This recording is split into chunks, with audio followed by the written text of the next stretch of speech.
Bonjour à tous, bienvenue dans ce live sur le sujet de la DSN. Avant de commencer, je vais me présenter. Je suis Rose Yemedi, je suis responsable de la société ISO Conseil, une société de prestations et de conseils autour de la paie. ISO Conseil est également un organisme de formation.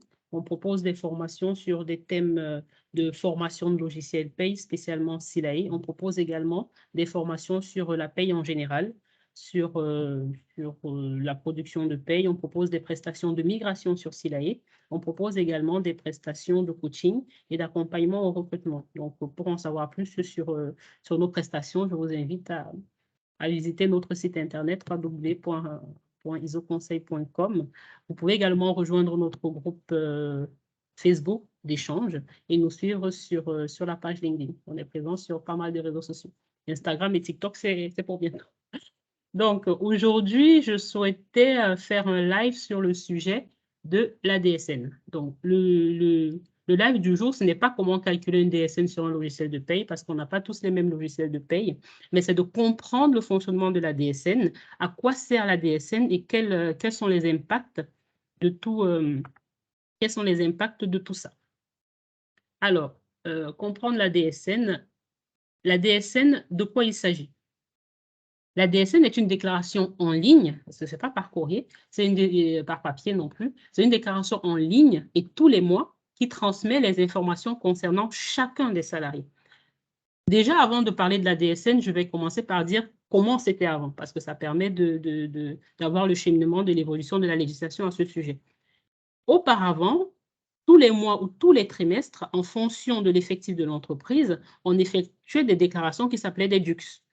Je crois que c'était des déclarations uniques de cotisation sociale, c'est ça que ça signifiait. On faisait des DUX mensuels ou trimestriels en fonction de l'effectif de l'entreprise. Donc, l'échéance dépendait de si on était plus ou moins 10.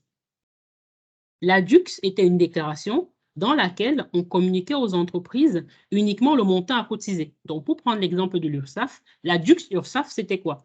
On renseignait l'effectif de l'entreprise, on renseignait la masse salariale totale, et ensuite on calculait les cotisations par rapport au fait du nombre de salariés qu'on a eu et des rémunérations qu'on a versées. Et ces informations n'étaient pas individualisées, c'était des informations globales. La DUX URSSAF, c'était masse salariale, taux de cotisation, donc vraiment en fonction de la rémunération versée aux salariés, on calculait ce qu'on devait payer aux organismes. Et on faisait pareil pour la retraite ainsi que les organismes de prévoyance et des mutuelles. C'était uniquement en fin d'année qu'on faisait une déclaration qu'on appelait DADS, déclaration annuelle des données simplifiées salariales, je crois. Et c'est dans la DADS qu'on détaillait tous les montants déclarés à l'année. Donc, à l'année, on déclare juste les montants globaux sans les détailler. Et à la fin de l'année, on faisait ce qu'on appelait une DADS. On déclarait le détail de chaque salarié, mais la valeur annuelle. Donc, une entreprise qui a eu 100 000 euros de masse salariale dans l'année, c'est dans la DADS que je vais dire que dans les 100 000 euros, il y avait 30 000 euros pour le salarié X, il y avait 20 000 euros pour le salarié Y, ainsi de suite. Donc, c'était comme ça le fonctionnement auparavant. On faisait des DUX au courant de l'année, au mois ou au trimestre, et ensuite, en fin d'année, on faisait la DADS. Mais ça, c'était avant. Aujourd'hui, la DADS n'est plus d'actualité. On doit faire ce qu'on appelle une DSN. En fait, la DSN, c'est une DADS mensuelle. Donc, tout ou presque les éléments qu'on déclarait à l'année, on les déclare au mois. Donc, tous les mois, on ne se contente plus d'envoyer aux organismes la masse salariale globale. Tous les mois, l'employeur a l'obligation d'envoyer les informations détaillées salarié par salarié. C'est ça le principe de la DSN. Donc, j'estimais important de vous dire comment ça fonctionnait avant et comment on fait aujourd'hui. Donc, la DSN, une déclaration en ligne, et tous les mois qui transmet les informations concernant chacun des salariés. Donc, dans la DSN, il y a vraiment le détail salarié par salarié, ce qui n'était pas auparavant et ce qu'auparavant, on faisait uniquement à la fin de l'année. Elle est produite à partir de logiciels de paye, donc il faut absolument avoir un logiciel de paye pour pouvoir le faire. Comme je vous l'ai dit, ça ne peut pas se faire manuellement. Et on remplit deux informations suivantes. Les données concernant la paye du salarié et les événements concernant les périodes d'activité. Donc, dans la DSN, on déclare les salaires et on déclare aussi l'activité, si jamais il y a des arrêts maladie, paternité, fin de contrat. À quoi sert de remplir la DSN?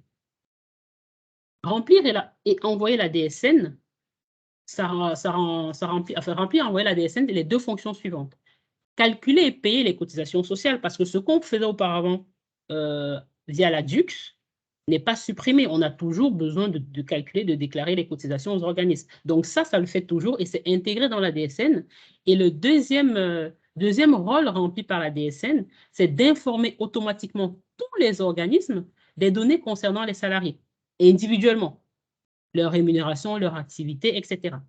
Les organismes destinataires de ces informations sont le Pôle emploi, parce que le Pôle emploi, lorsqu'il y a un salarié qui est inscrit, un salarié qui est inscrit au chômage et qui a une activité partielle, une reprise d'activité partielle, le Pôle emploi, aujourd'hui, a la capacité de voir si les déclarations faites par l'indemnisé sont correctes ou pas. Donc, le Pôle emploi a accès aux données DSN des entreprises. L'assurance maladie, pour savoir quelle est la rémunération perçue, en tout cas, on reviendra là-dessus. L'assurance maladie a accès aux informations de la DSN détaillées par salarié, l'URSSAF, la GIRCARCO, et je pense que la CAF aussi. Donc, tous ces organismes-là qui attendaient la fin de l'année pour avoir ces informations et qui n'étaient pas capables en temps réel de savoir ce que le salarié a perçu, aujourd'hui, grâce à la DSN, les informations sont transmises à tous ces organismes-là. Ici, ce cours-là, c'est vraiment pour vous dire ce qui se passe derrière et pourquoi ça se passe et quelles en sont les incidences. Parce que le but, ce n'est pas juste de vous dire que lorsque vous êtes sur le logiciel, par exemple Sidae, vous faites clic droit, vous calculez, vous envoyez. Ça, on peut le faire machinalement, mais comme je me bats pour que les gestionnaires de paye que j'accompagne, que je forme ou qui suivent mes lives, soient capables de comprendre les incidences et l'importance de chaque acte qu'on pose. Et c'est surtout lorsqu'on sait quelle est l'importance et quelles peuvent en être les conséquences, on est plus vigilant et on est capable aussi de corriger de manière plus efficace les erreurs lorsqu'il y en a, si on sait à quoi ça sert tout ce qu'on fait. Alors, je disais que la DSN sert à remplir les deux fonctions suivantes, calculer et payer les cotisations, donc ça remplace la DUX qui existait. La DUX est intégrée parce qu'il faut toujours déclarer et payer les cotisations, mais en plus de la DUX, on envoie aux organismes les informations détaillées salarié par salarié et qui sont transmises à tous ces organismes-là. La DSN est obligatoire pour toutes les entreprises du secteur privé. C'est une obligation pour toutes les entreprises du secteur privé qui emploient des salariés. Alors, maintenant, la question, c'est de savoir quelle est la date d'exigibilité de la DSN. Il existe deux types de DSN, la DSN périodique et la DSN événementielle. Donc, pour ce qui est de la DSN périodique, donc on doit envoyer tout le temps. L'échéance de déclaration est mensuelle, mais la date dépend de l'effectif de l'entreprise. Pour les entreprises de moins de 50 salariés, la DSN doit être faite au 15 du mois qui suit la période de travail rémunéré. Les entreprises de 50 salariés et plus doivent envoyer la DSN au 5 du mois qui suit. Donc là, on est en novembre, les entreprises de plus de 50 salariés doivent déjà avoir envoyé leur DSN. Si la date d'échéance tombe un jour, un week-end ou un jour férié, elle est reportée au jour ouvré suivant. Donc ça, c'est pour la date d'exigibilité de la déclaration. Je ne parle pas du paiement, c'est vraiment la déclaration. Pour les échéances de paiement, ça dépend des organismes. L'URSSAF, c'est au 15. Normalement, toutes les organismes, enfin, toutes les entreprises payent l'URSSAF mensuellement, mais il y a encore des exceptions. Mais l'URSSAF, c'est au 15. L'URSSAF, c'est à la date d'exigibilité de la DSN. Donc, au 15 pour les entreprises de moins de 50 et au 5 pour les entreprises de plus de 50. Ça, c'est la date de paiement.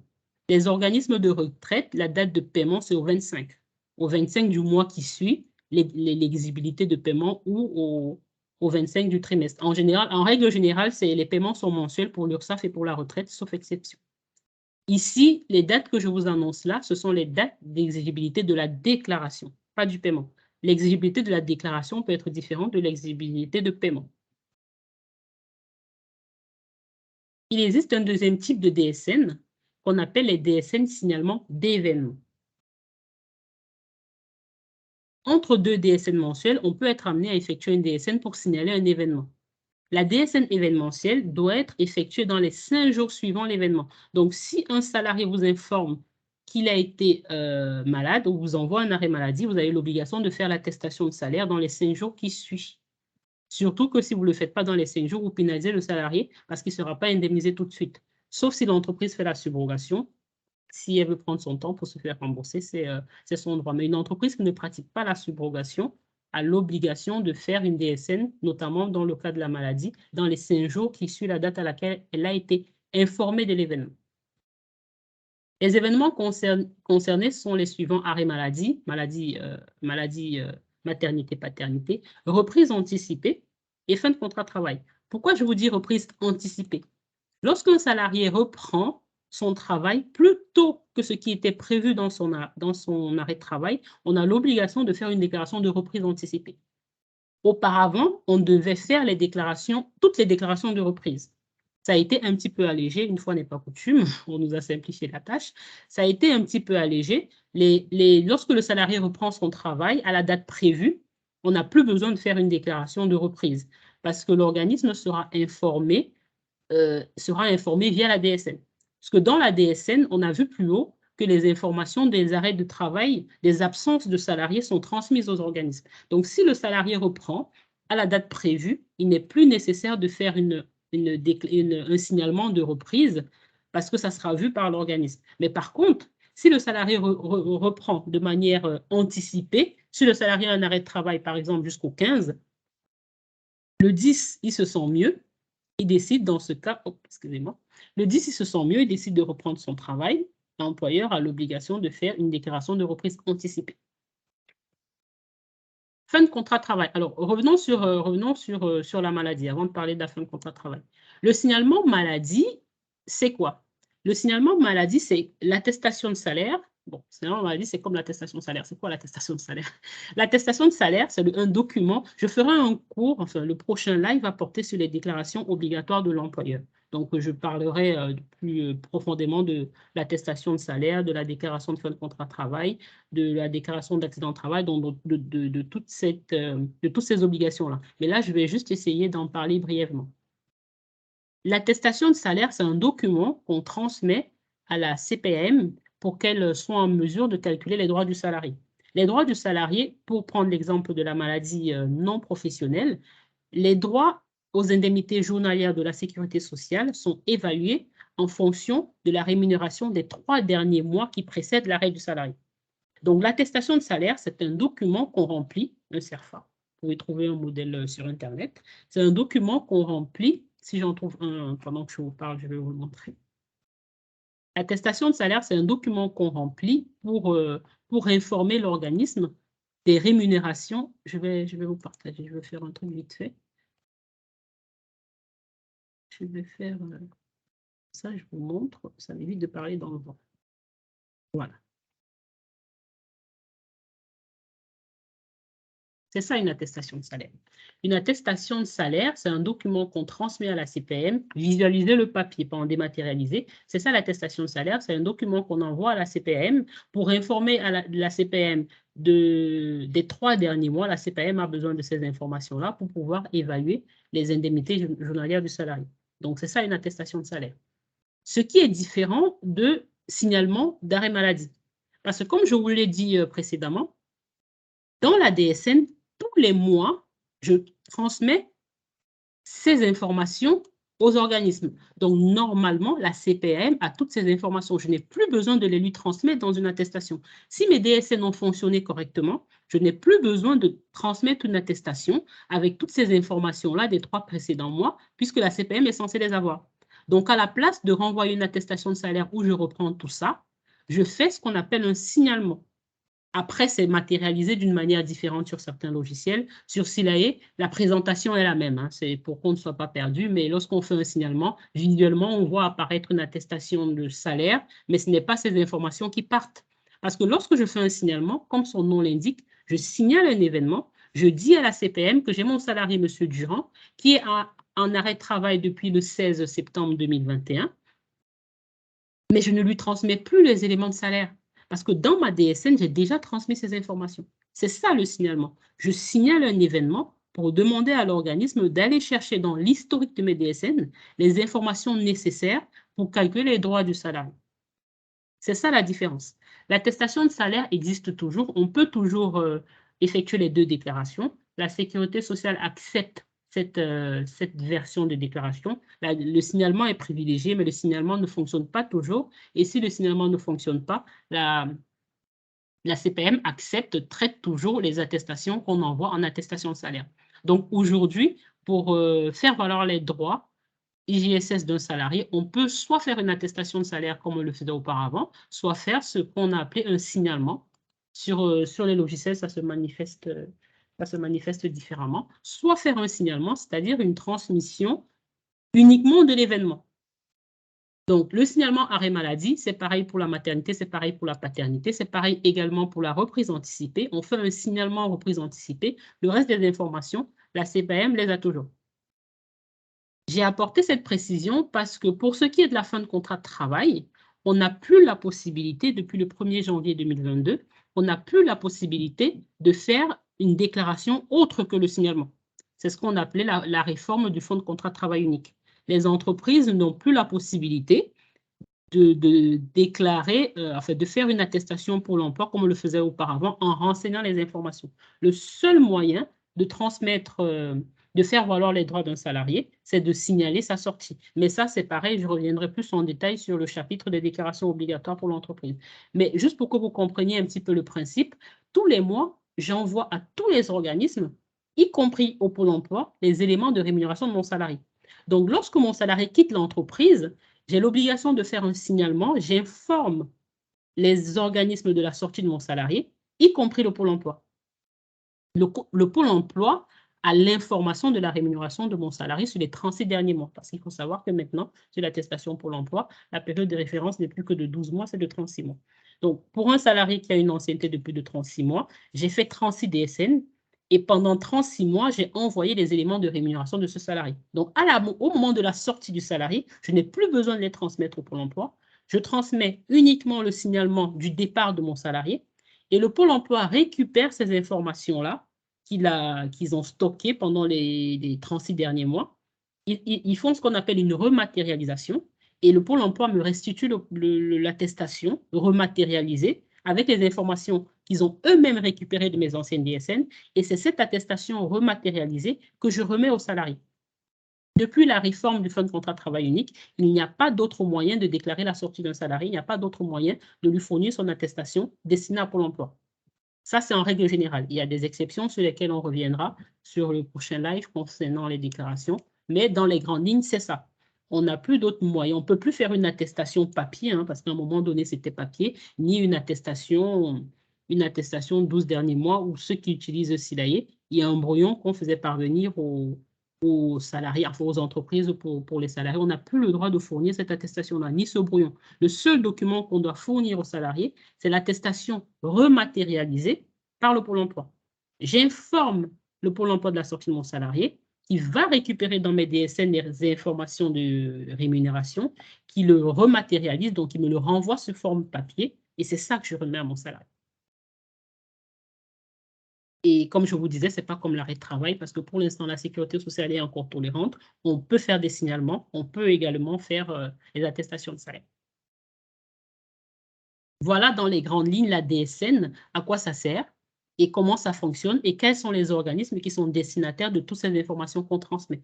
Parce qu'on les transmet, on clique, on envoie, mais lorsque ça ne fonctionne pas correctement, supposons que le Pôle emploi ne m'a pas rematérialisé mon attestation, c'est parce que je sais, j'ai compris, grâce à ce live, j'ai compris que le Pôle emploi exploite les informations détaillées de toutes mes DSN et j'irai dans mes historiques de DSN pour voir pour quelles raisons le Pôle emploi n'a pas reçu tel ou tel autre mois, où je comprendrai tout de suite c'est parce que j'ai changé de logiciel ou bien c'est parce que je n'étais pas en DSN avant. Le fait de comprendre me permet tout de suite de rebondir et de réagir correctement. Donc ça, c'est pour la DSN, les échéances et le rôle que ça a. Concernant les organismes, en général, peu importe le logiciel que vous utilisez, l'URSSAF, ça fonctionne très bien.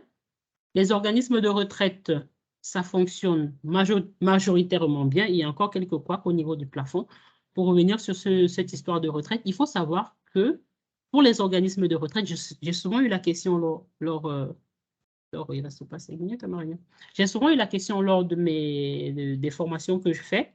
Il faut savoir que les organismes de retraite dans la DSN n'ont pas l'information du plafond. Je ne saurais pas vous dire pourquoi, il faut juste le savoir. Lorsque vous envoyez une DSN, pour la partie cotisation, je vous parle, lorsque vous envoyez une DSN, vous envoyez à l'organisme les informations sur le nombre d'heures travaillées de vos salariés et les organismes de retraite uniquement retraitent ces informations et calculent elles-mêmes le plafond. Donc, si votre paramétrage ne correspond pas à la logique de Agir Carco, le plafond retraité par les organismes est différent du vôtre. Et c'est pour ça que très souvent, on a des relances d'organismes qui disent que vous n'avez pas payé assez, vous avez trop payé, ainsi de suite. C'est parce que les organismes de retraite, dans la DSN, ne récupèrent pas les plafonds calculés par les logiciels. Ils récupèrent le nombre d'heures travaillées. Et avec ce nombre de cette information-là, le plafond est retraité. Comme je vous dis, je ne sais pas pourquoi il fonctionne comme ça, parce que l'URSSAF, ce n'est pas le cas. L'URSSAF traite uniquement l'information calculée du logiciel. Donc, si jamais vous avez des dossiers que vous traitez et pour lesquels vous avez souvent des relances AG2R sur des plafonds qui ne sont pas corrects, sachez que ça doit provenir du fait que votre logiciel transmet un nombre d'heures qui est retraité par Agir Carco. Donc, il faut voir pourquoi votre formule est différente de celle de l'organisme de retraite. Donc, je disais que l'URSSAF, ça fonctionne bien dans la majorité des cas. La retraite, ça fonctionne relativement bien, sauf souci de paramétrage. Mandataires sociaux, faites attention aux heures que vous renseignez parce que les mandataires sociaux, normalement, n'ont pas de nombre d'heures. Donc, parfois, ça vient de là. Mandataires sociaux, apprentis, stagiaires. Donc, regardez vos paramétrages spécifiques. Les extras aussi. Il y a souvent des problèmes de retraitement de DSN pour les extras. Donc, URSSAF, ça va. La retraite, bon, plus ou moins. Par contre, où c'est beaucoup plus compliqué, les organismes avec lesquels on a beaucoup plus de soucis, ce sont les organismes de prévoyance et des mutuelles, les pauvres. Beaucoup de soucis pour déclarer auprès de ces organismes-là. C'est pour ça que dans mon live, j'ai rajouté une petite parenthèse concernant les fiches de paramétrage. Parce qu'en plus de tout ce qu'on fait, les organismes de prévoyance et de retraite ont besoin d'informations supplémentaires pour traiter correctement la DSN. Donc, il ne suffit pas d'envoyer les informations détaillées salarié par salarié. Ce n'est pas suffisant pour eux. Ils ont besoin d'un complément d'information. Alors, la fiche de paramétrage permet d'obtenir les éléments nécessaires et suffisants pour paramétrer le logiciel de paie. Donc, c'est vraiment un élément complémentaire à renseigner sur votre logiciel, quel que soit le logiciel que vous utilisez. Il faut renseigner les fiches de paramétrage pour permettre aux organismes de prévoyance et de mutuelle de traiter correctement ce que vous avez transmis en DSN. C'est vraiment spécifique aux organismes de prévoyance et de mutuelle. L'URSSAF et la caisse de retraite n'ont pas besoin de fiches de paramétrage. Il est conseillé de l'exploiter afin que la déclaration soit fiable et aisément prise en compte par l'organisme. La fiche de paramétrage contient les données nécessaires pour rattacher correctement les salariés de l'entreprise au contrat santé, prévoyance ou retraite supplémentaire dans son système de paye, fiabiliser le calcul de la déclaration des cotisations de chaque salarié de son ou de ses établissements le cas échéant. Produire des DSN comportant toutes les données requises pour le traitement des organismes complémentaires et éventuellement contrôler leur contenu. Elle laisse deux formats, fiche de paramétrage en XML, sous ce format-là qu'on peut l'importer lorsque votre logiciel le permet. Vous l'importez sous format XML et ensuite vous fiche de paramétrage au format PDF et sur le format PDF, vous pouvez voir le détail. Hop. Là, ce que je vais faire, c'est que je vais vous partager le lien de ce document-là, si je le retrouve, pour que vous puissiez le télécharger. Et moi, juste une petite minute.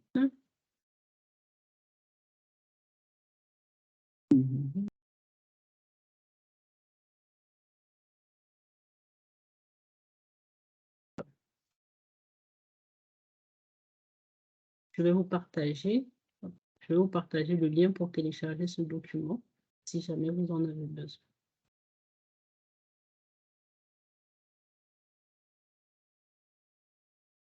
Consultation possible. Je vous partage le lien vers ce document.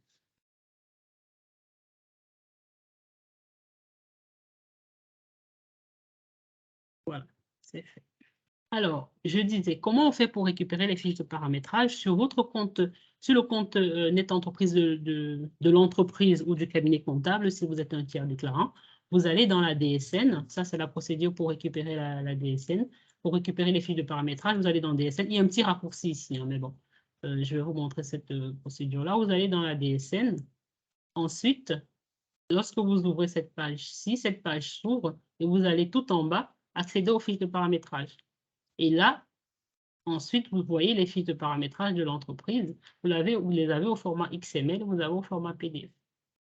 Vous pouvez cocher cette case pour mettre en place un mail automatique en cas de mise à jour des fiches de paramétrage.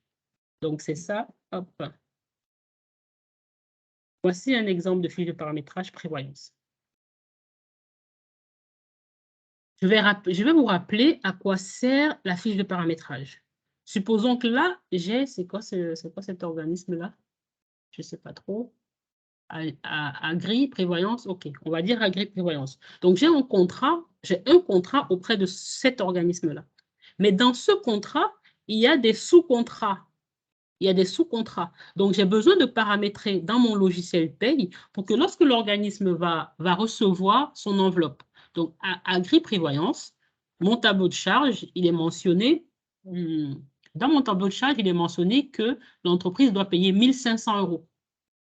C'est très bien, mais ça ne suffit pas parce que l'organisme de prévoyance, cette enveloppe qu'il va recevoir, il a besoin de la répartir par sous-contrat. C'est dommage pour eux, mais c'est une obligation qu'ils ont et c'est vraiment compliqué. Comme je disais, l'organisme de prévoyance, disons l'URSSAF. L'URSSAF, quand il reçoit, l'entreprise paye 10 000 € de l'URSSAF, c'est tout pour l'URSSAF. C'est un petit peu facile. Bon, peut-être qu'il y a une partie à reverser à Pôle emploi, mais c'est simple pour l'URSSAF de collecter les 10 000 € parce que c'est tout pour l'URSSAF.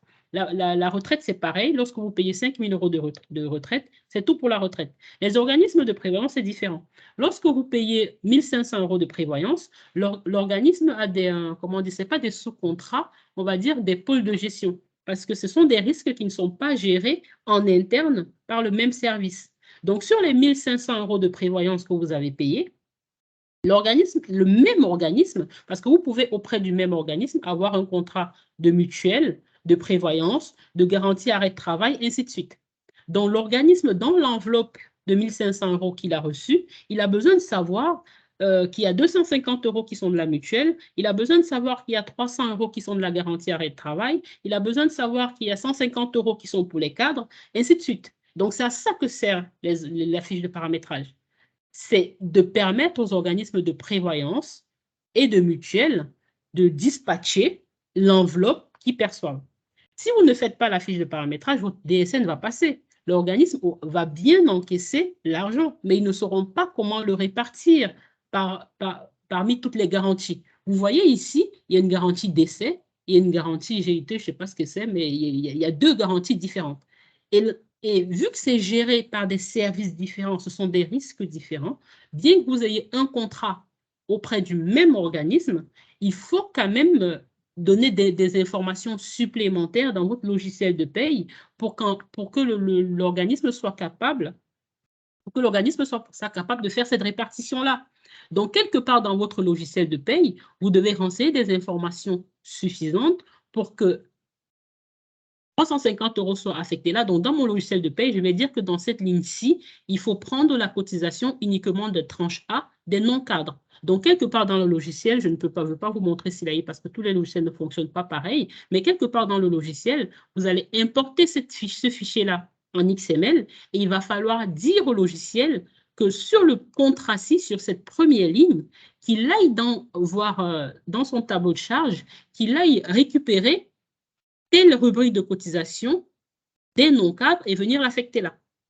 Donc, il y a, ça, je ne peux pas trop rentrer dans les détails non plus parce que chaque logiciel se paramètre différemment, il fonctionne différemment, mais c'est juste pour que vous compreniez pourquoi les organismes ont besoin de ce détail-là et à quoi sert la fiche de paramétrage. L'organisme va recevoir, il y a des organismes qui résilient des contrats de prévoyance et ou de mutuelle alors que le paiement a été effectué. C'est parce qu'ils n'ont pas été capables de l'affecter. Si dans votre même fiche de paramétrage, ce n'est pas l'exemple là, mais si auprès du même organisme, vous avez souscrit à la mutuelle et à la prévoyance, parlons même pas de garantie, vous avez souscrit à la mutuelle et à la prévoyance. En interne, 2 services différents gèrent cette garantie-là. Donc, il y a un service qui gère la mutuelle, il y a un service qui gère la prévoyance. Si dans ma fiche de paramétrage, je n'ai pas renseigné suffisamment d'informations pour que l'organisme soit en possibilité de répartir correctement, il va tout mettre en prévoyance ou il va tout mettre en mutuelle. Et malgré le fait que vous ayez un solde créditeur, il va résilier un de vos 2 contrats. Et c'est ce qui arrive très souvent. Je pense que 80% de problèmes qu'on a en DSN, ça vient de là. Ça vient du fait que ça, ce n'est pas renseigné. La DSN ne sera pas rejetée parce que vous avez renseigné le bon organisme. Les problèmes, vous les aurez plusieurs mois plus tard, parfois même plusieurs années plus tard. Il arrive souvent que c'est l'année d'après que l'organisme dit en 2021, vous me devez des sous. Pour ceux qui s'en rendent compte tout de suite, on a et ça c'est beaucoup plus fréquent que ce qu'on pense ou ce qu'on pourrait espérer. Il y a énormément d'organismes qui résilient le contrat parce qu'on n'a pas payé, parce qu'on n'a pas réparti correctement. Et je pense qu'ils font exprès de résilier la mutuelle, parce que la prévoyance, on ne s'en rend pas compte tout de suite. Mais lorsqu'on résilie la mutuelle, le salarié s'en rend compte, rapidement, et là, l'entreprise râle et vous dit que c'est vous qui n'avez pas bien fait votre travail. Donc, j'insiste un petit peu sur cette fiche de paramétrage-là pour bien vous expliquer à quoi ça sert. Vous paramétrez l'organisme, vous paramétrez les informations de paiement, mais pensez également à paramétrer les fiches, à renseigner ces fiches de paramétrage. Vous les renseignez en fonction des consignes de votre éditeur de logiciel, mais pensez à renseigner correctement pour permettre aux logiciels et aux organismes de faire la répartition correcte par garantie. Donc ici, je dois mettre, si sur mon logiciel, la cotisation, pour reprendre l'exemple de Silae, c'est la PR, on est à quoi? PR 110. Il faut qu'ici, dans mon logiciel, je mette quelque part que c'est la PR 110 pour que le logiciel aille prendre toutes les cotisations de la rubrique PR 110 et vienne la mettre là. Donc, ça permettra à l'organisme de savoir que j'ai 1 500 €, mais il y a 250 €, c'est de la tranche A, il y a 200 €, c'est de la tranche B, il y a ainsi de suite. C'est à ça que sert la fiche de paramétrage. Donc ici, c'est un exemple de fiche de paramétrage prévoyance. Et ensuite, vous avez un exemple de fiche de paramétrage mutuelle. C'est pareil, pour la mutuelle, il faut qu'on... Ça, c'est ça. Non, c'est pour BTP. Il faut qu'on sache exactement quel est le forfait famille, quel est le forfait enfant, et ainsi de suite. Donc, c'est le même principe que je vous ai dit plus haut. Lorsque vous avez un organisme de prévoyance et de mutuelle, il y a un paramétrage supplémentaire à faire sur le logiciel pour que la répartition se fasse correctement et que l'éclatement se fasse correctement. Donc, j'ai beaucoup plus insisté sur les organismes de prévoyance parce que c'est beaucoup plus complexe à faire et il y a énormément de gestionnaires de paie qui ne le font pas. Je ne leur jette pas la pierre, c'est parce qu'ils ne savent pas ou parfois c'est trop compliqué et ils n'ont pas le temps matériel pour le faire. Donc, pensez lorsque vous faites paramétrer vos dossiers, quel que soit le logiciel sur lequel vous êtes, si votre entreprise a une affiliation auprès des organismes de prévoyance et mutuelle, pensez à vous assurer que les informations sont également bien renseignées sur la fiche de paramétrage pour vous garantir une attestation sans rejet et une tranquillité dans la gestion de votre dossier. Donc, voilà ce que je voulais vous dire aujourd'hui sur la DSN, sur son rôle, sur les échéances. Et si vous avez des questions, je suis disposée à y répondre pendant quelques minutes. Est-ce que vous avez des questions? Tout est compris. Je vous ai envoyé le lien si vous voulez avoir le support de ce document. Vous pouvez le récupérer. Oui, bonjour. Bonjour. Bonjour, je suis Madame Clerget. J'ai une question concernant la DSN. Oui. C'est concernant les bases assujetties. Des fois, on a des bases assujetties qui se remplissent à 0, mais sur toutes les colonnes. Vous les avez où? Alors, moi, je suis pas comptable, hein. Je me suis intégrée. En fait, nous, vous parliez de... Moi, je travaille pour un courtier grossiste.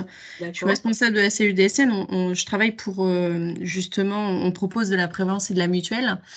Et on accompagne les comptables, en fait, aujourd'hui sur leur paramétrage. Alors, comme vous l'expliquez, il y a tellement de logiciels de paie que... Mais souvent, alors c'est sur Silae où on rencontre le problème.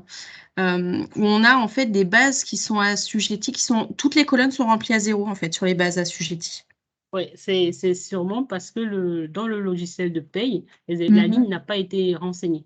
Ok. Parce que du coup, on s'est posé la question justement de savoir d'où ça venait. Attendez, je vais voir si je peux vous mettre, je peux vous montrer comment ça se présente, la fiche de paramétrage sur Silae. Et pour vous dire comment, hop, je cherche un dossier. Je cherche un dossier que je peux vous partager.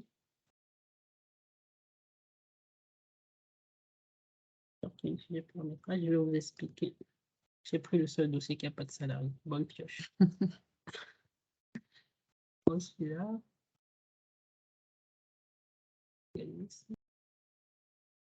Ok, je vais prendre cet exemple-là. On ne va pas de partager son dossier. Hop. Alors ici, lorsqu'on renseigne une fiche de paramétrage, là, vous avez plusieurs sous-contrats, si on peut les appeler comme ça. Donc, à cet endroit, vous voyez là, ce dossier, bon, il est en montage, on ne l'a pas validé, mais dans cet exemple-là, vous allez recevoir là à 0 parce dans la fiche de paramétrage, on n'a pas précisé quelle est la rubrique de cotisation qui doit être affectée là. D'accord. Donc, vous allez recevoir le montant à payer, mais vous n'allez pas savoir pour la base conventionnelle non cadre, quel est le montant puisque je n'ai rien renseigné. Donc, le logiciel ne saura pas quel montant affecté à ça. Donc, il mettra tout sur une seule ligne. D'accord. Oui, parce que nous, en fait, quand on réceptionne les flux DSN, en tout cas chez nous, en fait, on a le montant de cotisation qui est bien précalculé, mais en fait, notre outil est paramétré de la sorte, c'est qu'il détecte le plafond mensuel de la sécurité sociale qui est, par exemple, sur un contrat santé, qui est bien déclaré, mais par contre, toutes les autres colonnes sont à 0, donc il ne comprend pas, en fait, sa base assujettie est tronquée parce que lui, il détecte, en fait, des lignes à 0. C'est parce qu'il n'y a rien qui a été renseigné là. Ok, d'accord. Parce que, comme je vous dis dans cet exemple-ci, si j'envoie une DSN, elle va bien partir, elle va être validée par l'URSSAF et peut-être même par l'organisme de prévoyance, puisque tous les organismes, je suppose, ne traitent pas systématiquement tous les mois les anomalies. Donc, elle sera acceptée, je n'aurai pas de retour, mais par contre, cet organisme-ci ne sera pas en mesure de répartir les montants. Il a uniquement l'information de frais de santé, mais là, il ne sait pas. Le logiciel ne sait pas quel montant. Alors, je vais ici rapidement pour dire comment ça fonctionne. Là, je fais tableau de charge. Donc là, j'ai mes rubriques de cotisation.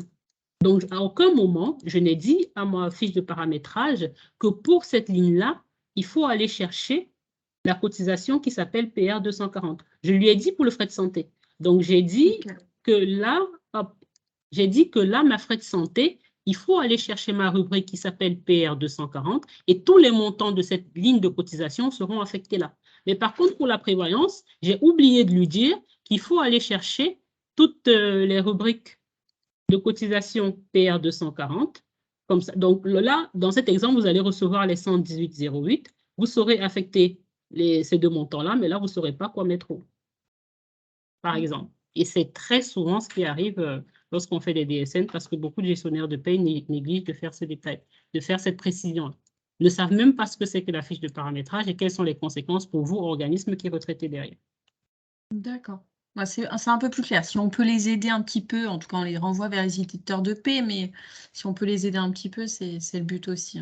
Mais c'est surtout leur faire comprendre, après vous pouvez me les envoyer pour une petite formation, mais c'est surtout leur faire comprendre quelles sont les conséquences lorsque ce n'est pas fait correctement. Parce que beaucoup de personnes ne savent pas à quoi ça sert. Et je pense que l'étape prioritaire à privilégier, c'est d'expliquer, c'est la pédagogie. Lorsqu'on sait à quoi ça sert et quelle est la conséquence lorsque ce n'est pas fait, je pense que ça aide un petit peu à être plus vigilant. D'accord. Merci beaucoup. Et je vous en prie.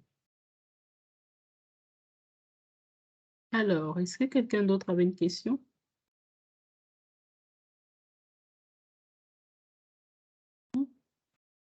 C'est parfait. Je vous remercie d'avoir été plus nombreux que d'habitude. Je suppose que le sujet de la DSN est un sujet très épineux. Donc, je vous remercie pour votre présence. Je vous rappelle qu'on propose des accompagnements et des coachings aussi que vous pouvez aller voir sur notre site Internet. Je vous invite aussi à rejoindre notre groupe Facebook, La Payez-vous, où on échange régulièrement sur des actualités et sur des questions en toute discrétion pour ceux qui le veulent. Donc voilà, je vous dis merci à nouveau pour votre présence et à la semaine prochaine sur un sujet, je pense, qui va toujours tourner autour de des déclarations, peut-être le prélèvement à la source. En tout cas, j'y travaille. Merci beaucoup et à très bientôt. Au revoir. Merci, au revoir. Merci, au revoir. Au revoir. Merci, merci. Merci, au revoir. Au revoir.